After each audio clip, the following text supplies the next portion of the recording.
Apa aja yang sudah ngasih apa aja ke ceweknya nih? Kadang berupa makanan, kadang tas, kadang baju itu. Oh, wah berbahagialah yang ini. Udah tahu belum ceweknya kalau sekarang diamankan polisi? Belum tahu, Pak. Belum tahu. Belum tahu. Wah, nanti pasti kok kirimannya berhenti nih. Udah minta maaf sama ibu. Sudah berani berbuat, berani tanggung jawab. Wah. Cinta banget ya sama ceweknya. Iya. Ada yang mau disampaikan ke ceweknya tuh, mumpung ada media nih. Ada yang mau disampaikan? Banyak banget ya, Pak, kameranya. Ya, singkat aja apa? Ya intinya jaga kesehatan aja, kalau di rumah saya nggak ada. Jaga kesehatan dan jangan lupa makan. Ya. Terus coba diulangi lagi biar sampai. Jangan lupa jaga kesehatan dan juga lupa makan biar nggak sakit. Katanya itu perawat, Pak. Perawat ya. Iya, katanya. Jadi selama ini hubungannya lewat medsos aja ya, Ya. WA. Ya, WhatsApp. Sekarang WA-nya kan nggak ada tuh. Nggak ada. Nanya-nanya nggak nih? Kasus yang saya kira media sudah menunggu lama nih. Terkait kasus pencurian dalam keluarga yang terjadi di wilayah Kapanewon Pundong, Bantul. Kasus ini sendiri dapat kami sampaikan terjadi pada sekitar tanggal 14 Oktober 2021, di mana pelaku yang merupakan anak dari pelapor atau korban, yang bersangkutan juga anak tunggal, dan orang tuanya juga tinggal ibunya, bapaknya sudah meninggal sekitar 4 bulan yang lalu. Pelaku menjual barang-barang yang ada di rumah milik ibunya sendiri. Nanti akan kami sampaikan barang-barang yang dijual cukup banyak. Pada awalnya kasus ini oleh ibunya dimaklumi, karena bagaimanapun masih anaknya kandungnya dari ibu tersebut. Namun karena semakin dibiarkan semakin banyak yang dijual, sehingga ibunya melaporkan ke Polsek Pundong.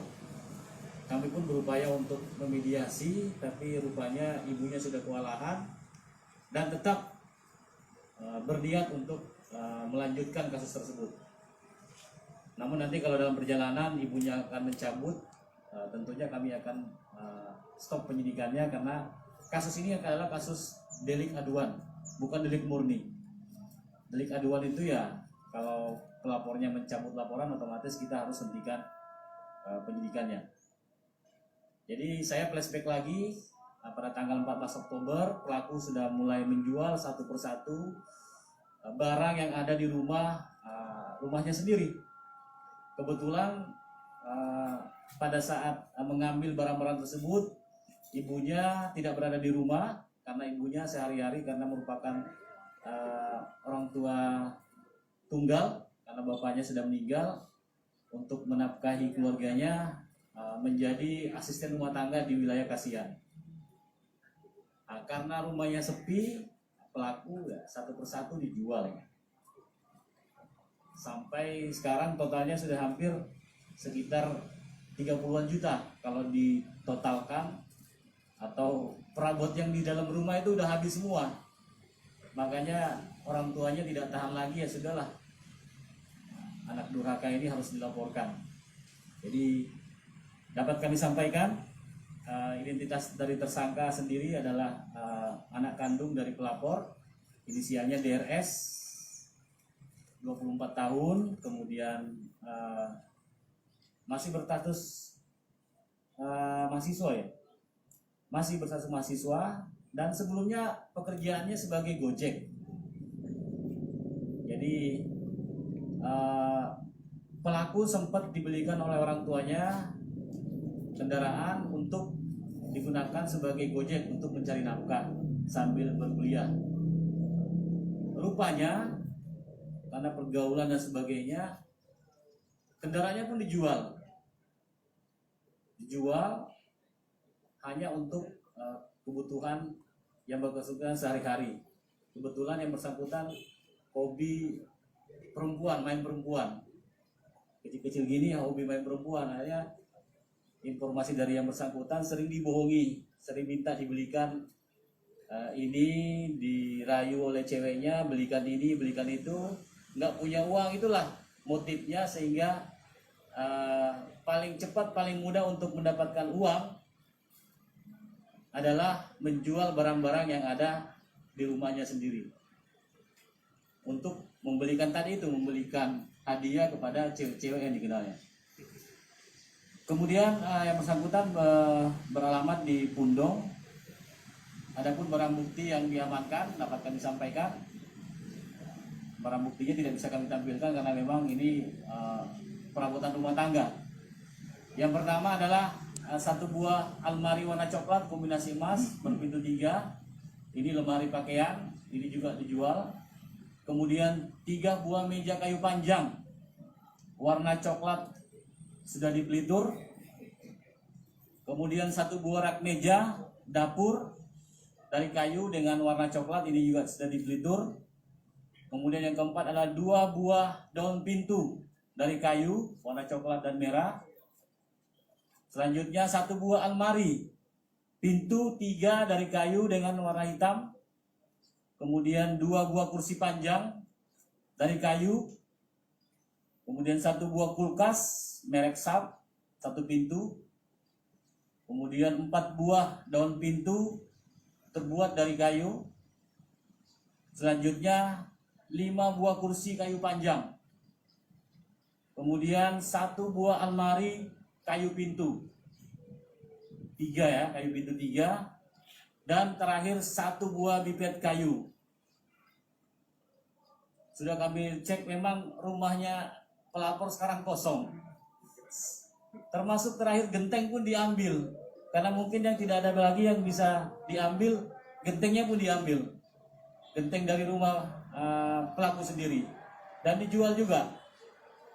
Dan selama ini yang bersangkutan ke yang pembeli menyampaikan bahwa orang tuanya sudah mengizinkan.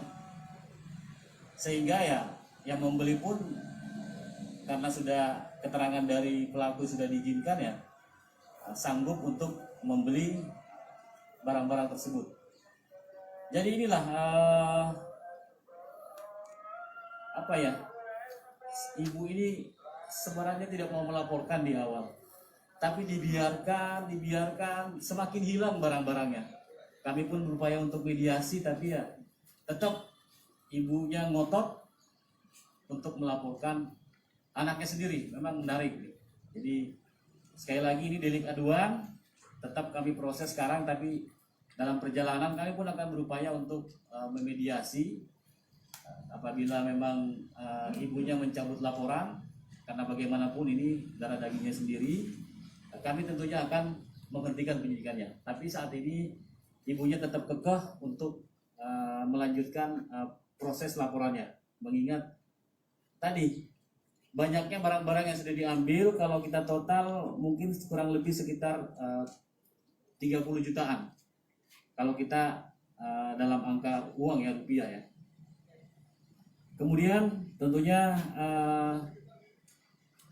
terlapor atau tersangka akan kita sangkakan pasal 367 ayat 2, yaitu terkait dengan pencurian dalam keluarga dengan ancaman hukuman penjara selama-lamanya 5 tahun.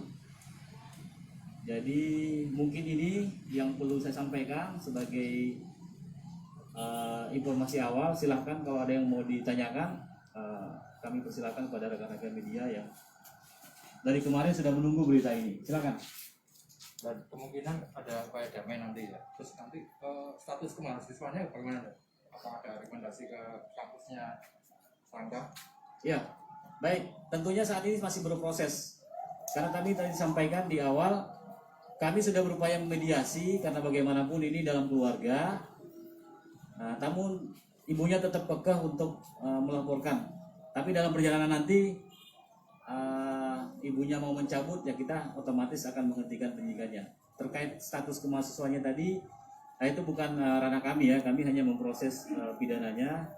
Nanti itu pihak universitas atau kampusnya yang akan memproses. Jadi sekali lagi ini delik aduan ya, delik aduan bukan delik murni, sehingga kapanpun, misalnya hari ini atau besok ibunya mau mencabut laporan ya otomatis kasusnya kita hentikan. Seperti itu.